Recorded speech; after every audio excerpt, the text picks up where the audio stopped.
and my main goal was to figure out how to better coordinate and do service learning with my students. It's something that we do a lot of at the lab school, but we don't really have any training to do it. We're just kind of, yeah, I believe in doing good, but I've never actually been trained how to do this. So I felt like I was kind of getting burned out on doing it, and I wanted to look at places that had done it differently. So I arranged with the Center for Peace Studies in the House, Human Rights House in Zagreb, Croatia. I asked them what schools out there are still kind of living the walk 20 years after all that NGO funding came in after the war to build in tolerance and service learning and diversity. And they sent me to some of the most amazing schools I have ever seen. So, and I learned a lot from those schools. So one thing that I did is visit schools in Kostov and Lokve, and just to kind of see some of the methods they were using to work on their volunteer work, some of the curriculum pieces that they were using in order to do that well. So that was really awesome. And the other thing that I thought would help spearhead that kind of work in my own classroom was to do an entire focused 8th, 9th grade English unit on the idea of never again. So we started by looking at Holocaust literature, which is pretty familiar, and then we moved into some literature from the Balkan War.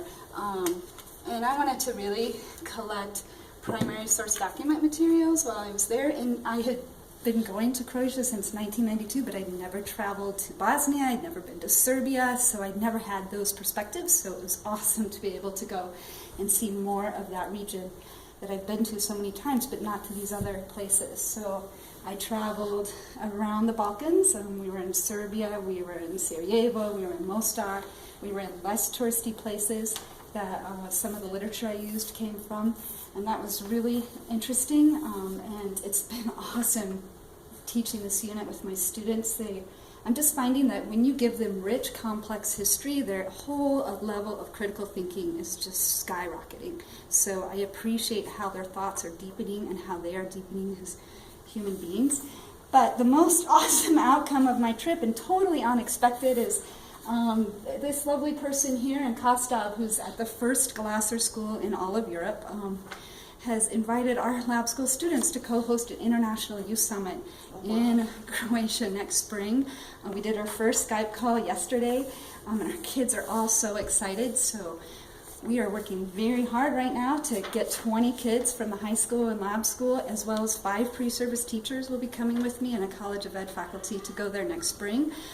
Certainly never done anything like this, so I'm learning a lot more than I intended to learn from this whole funding, and it's really pushed me.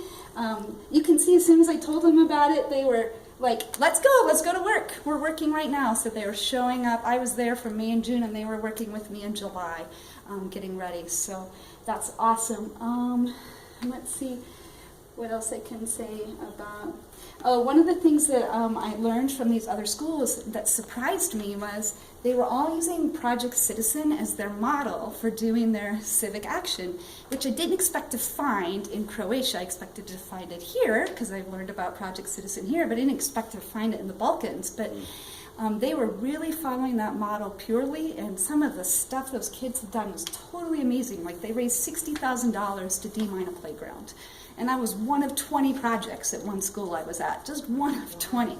And when I asked him about it, they're like, well, every child deserves a safe place to play. And I'm like, where do you folks come from? You're amazing. And that those kids are going to work with my students this spring is completely wonderful. So what I decided to do is really implement Project Citizen in at least one of my social studies classes, because I teach both social studies and English. And it's really helping a problem I felt like our school was having, because we're all kind of into, let's do good, but our actions, mostly because we're busy, aren't overly coordinated. So one of the things I've been able to do is use the students-generated Project Citizen projects to tap into other teachers' work in this area. So we're serving as kind of a support to other teachers' social justice work instead of just what I want to do and what's on my agenda. So that's been helpful, and to have a structure in place that I can see was effective has been very useful as well. And also, I'm now able to kind of like we just went to Jubileeni, our new superintendent, as a collective and got permission to take kids 2 weeks out of school to a foreign country for a school field trip. He told me that was a lot different than going to Rock River, where he goes for field trips. But he said yes, and I am very encouraged by that. So I think we're getting good support from the district to do what is the next step. So one of the projects that some colleagues are working on is buying a taxi for a student, for a person in West Africa, Benin. His name is Ferdinand, but they had some contact with him and could see that he was like the crux of their community.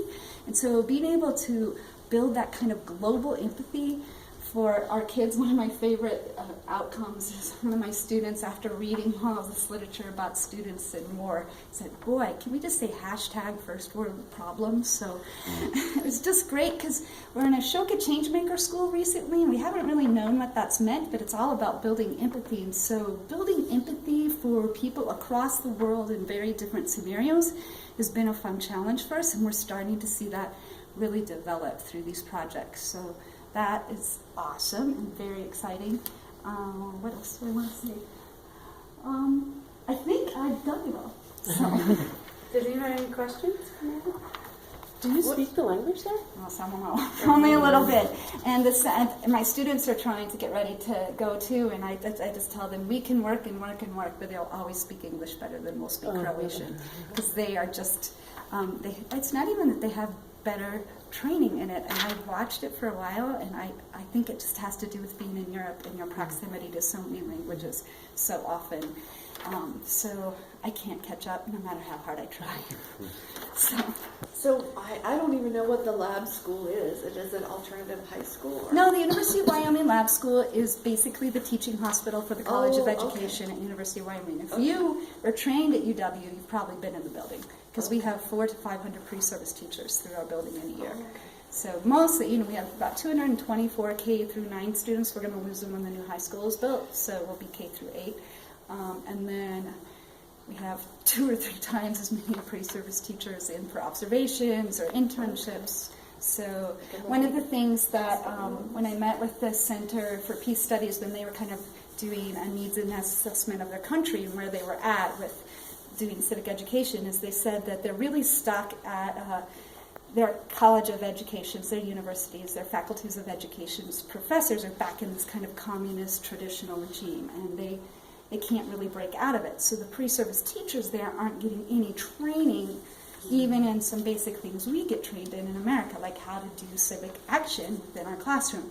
So I'm very excited that I'll be bringing a College of Ed faculty member and students there. I'm hoping that we're going to be able to establish the basis of a research relationship there between those 2 institutions. So we are just beginning our work, and I don't know what this summit that we go to, I figure I'm going to come back with 3 times as much work that my students create for me at that. So I didn't actually anticipate that this would have the kind of lifelong changing my career path, not even my career path, but just how I was functioning as a teacher in my school. So that has really been awesome. And, after you've been teaching 20 years, you're kind of like, I know how to do this is easy, and I'm kind of sick with this, and then to have this really, really push me in a way nothing else has really re-energized my teaching and made me want to get up every morning and go to work and not care that I work 13, 14 hours a day and don't see my own 3 children sometimes. So, yeah, it's hard to get that after 20 years into your teaching, but this work has